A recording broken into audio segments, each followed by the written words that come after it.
जाने के लिए ये समझना चाहते हैं हम। विजय शंकर सिंह साहब, आपसे जरा समझूं कि कैसे आप देखते हैं, राहुल गांधी पर केंद्रित हम बात कर रहे हैं, लेकिन बहुत महत्वपूर्ण बात न सिर्फ राहुल गांधी बल्कि कांग्रेस ने इन पूरे 5 राज्यों के चुनाव को इतनी, अगर कहें तो बहुत ही धैर्य के साथ और सीरियसनेस के साथ इसको अभी से पटरी पर लाकर बहुत पीछे आज की तारीख में देखा जाए, क्या आपको भी लगता है क्या कि बीजेपी को छोड़ दिया है? जी, राजू जी, सबसे पहले तो आपको और डीवी लाइव को बहुत बहुत बधाई कि 4 मिलियन सब्सक्राइबर्स इसके हो गए हैं।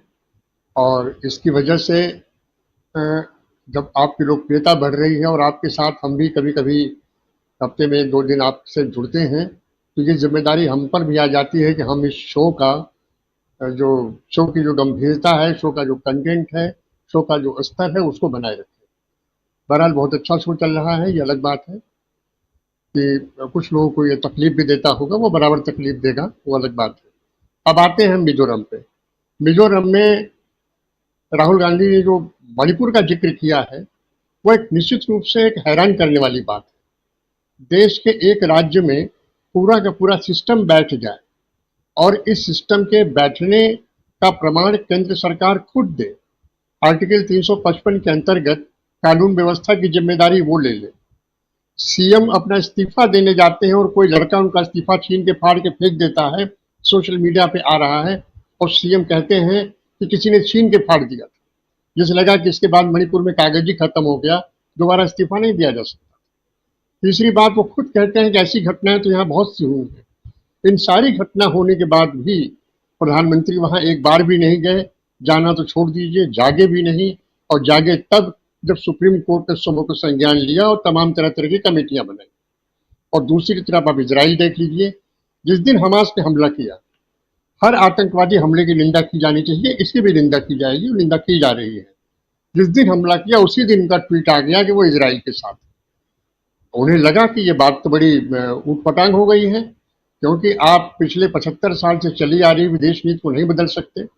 इजराइल की आप कितनी भी तारीफ करें, कितना भी उसके साथ खड़े रहें, आप बिल्कुल वही कहें कि नहीं, यहूदियों का कोई मुल्क नहीं होता, उनके मुल्क के साथ खड़े रहिए। लेकिन इस बात को मानना चाहिए कि इजराइल का जो गठन हुआ था, इजराइल ने अपने अलॉटेड जमीन से ज्यादा जमीन कब्जियाई है, और जब तक वो जमीन का कब्जा वापस नहीं होता तब तक वहां का संकट नहीं आएगा। और भारत सरकार सी स्टैंड पर आई।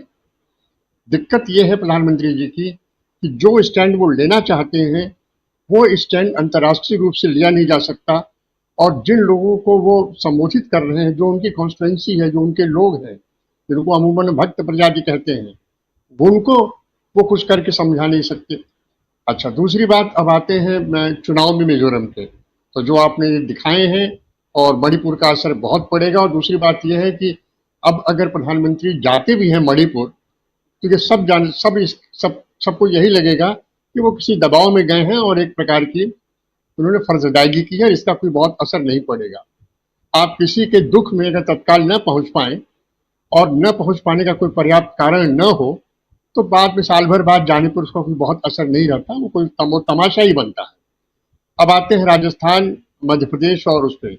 तो बहुत कुछ पॉलिटिकल जानकारी वो प्रकाश हिंदुस्तानी दे चुके हैं।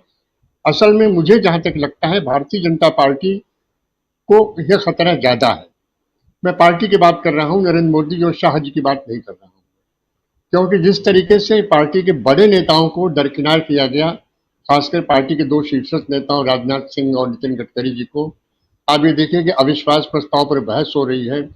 निशिकांत दुबे, जिनके ऊपर तमाम आरोप हैं, फर्जी डिग्री का भी आरोप है और भी आरोप है, और इस समय वो प्रधानमंत्री के सबसे चहेते बने हुए हैं। स्मृति ईरानी जो भी विवादों में घिरी है, अभी अमेठी में लेकर इनको लेकर बड़ा तमाशा हुआ, मुंह की खानी पड़ी।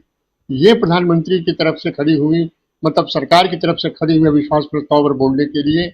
लेकिन वरिष्ठतम मंत्रियों में से राजनाथ सिंह, जिनके नंबर 2 की हैसियत कही जाती है, न हो भले अमित शाह ने हैसियत ले ली हो, लेकिन उनको बोलने का मौका नहीं मिला। क्यों नहीं मिला?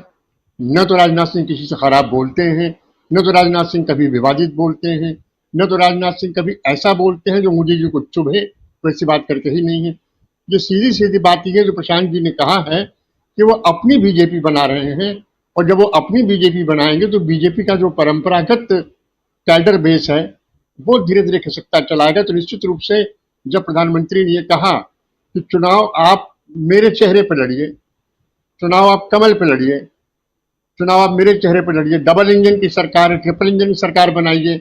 लोकतंत्र में डबल ट्रिपल इंजन नहीं होता। लोकतंत्र में जनता पंचायत अलग चुनती है, जिला पंचायत अलग चुनती है, राज्य सरकार अलग चुनती है, केंद्र सरकार अलग चुनती है, और ये उसकी इच्छा है। सारी सरकारों का काम अलग है, दायित्व अलग है, जिम्मेदारियां अलग है।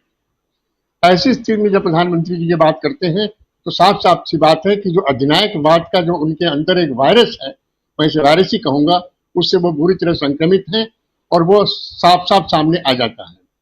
अब रहा सवाल, बस अपनी बात खत्म करूंगा एक वाक्य कह के कि आगे आने वाले चुनाव में कांग्रेस का परफॉर्मेंस कैसा रहेगा। तो निश्चित रूप से जो ये सोचा जा रहा था कि कांग्रेस में इन फाइटिंग होगी, जो ये सोचा जा रहा था कि G23 बहुत बड़े बड़े कांग्रेसी नेताओं का संगठन है, वो राहुल गांधी को उखाड़ देगा, सोनिया गांधी बीमार हैं, ऐसी स्थिति में कांग्रेस खत्तुल हवास हो जाएगी, अध्यक्ष भी नहीं मिलेगा, मिलेगा तो पीछे से उस पर कमांड किया जाएगा। लेकिन ये सारी शंकाएं जो भारतीय जनता पार्टी के लोगों की धीरे धीरे निर्मूल हो गई। अध्यक्ष खड़गे जी आए और मजबूती से जमे हुए हैं। आज उन्होंने लाल किताब का बड़ा जिक्र किया। यही लाल किताब का जिक्र जब मोदी जी ने भी किया था कि एक किताब है लाल किताब, उसमें बहुत कुछ है, अब उसकी जांच क्यों नहीं करा लेते आपको? लेकिन जांच कैसे कराएंगे? आप आज गारंटी देंगे और 5 दिन बाद उसको आप डिप्टी चीफ मिनिस्टर बना देंगे। ऐसी स्थिति में आप कैसे किसी की जांच करा सकते हैं? तो मुझे लगता है कि इन सब स्थिति को देखते हुए भारतीय जनता पार्टी का मनोबल काफी गिरा हुआ है। उनके नेताओं में भी ये सोच के थोड़ी हैरानी हो रही है और निश्चितता है कि आगे क्या होगा। तो मैं तो ये समझता हूं कि आगे आने वाले चुनाव में कांग्रेस को, लेकिन एक बात मैं चेतावनी के रूप में कहना चाहूंगा कि कभी कभी जब हम इम्तिहान देते हैं तो ये लगता था कि अरे तो हम तो आराम से 5 सवाल कर लेंगे और 100 नंबर में 80 नंबर खींच ले जाएंगे, हम यही गड़बड़ कर जाते हैं। तो ये अंतिम समय तक कब क्या हो जाए, संजय जी ने बड़ा सही कहा कि कोई भी अनएक्सपेक्टेड घटना ये हो सकती है, ये प्लांट हो सकती है, क्या पता ये दिमाग में चल भी रहा हो, किसी को अंदाजा नहीं लगेगा। अचानक एक दिन सुबह कुछ हो जाएगा और उसका असर बहुत तेजी से होगा। तो हमें हर मिनट कांग्रेस को सतर्क रहना चाहिए, उन्हें सोचना चाहिए कि उन्हें 5 राज्य जीतने हैं, न सिर्फ उनकी अपने लिए बल्कि देश के लिए भी, क्योंकि देश जिस तरीके से तानाशाही से घिरा हुआ है, जिस तरीके से हर मोर्चे पर बर्बादी हो रही है, उसको लेकर भी सरकार का जाना ही उचित होगा। जी बिल्कुल बिल्कुल, बहुत सारी बातें यहाँ आप कह रहे हैं और कांग्रेस के लिए भी एक रास्ता दिखाई देना चाहिए इस चर्चा के दौरान भी, और वो रास्ता साफ दिख रहा है। हम लोग जब चर्चा कर रहे हैं तो एक तरफ राहुल गांधी और दूसरी तरफ उतनी ही मजबूती के साथ मल्लिकार्जुन खड़गे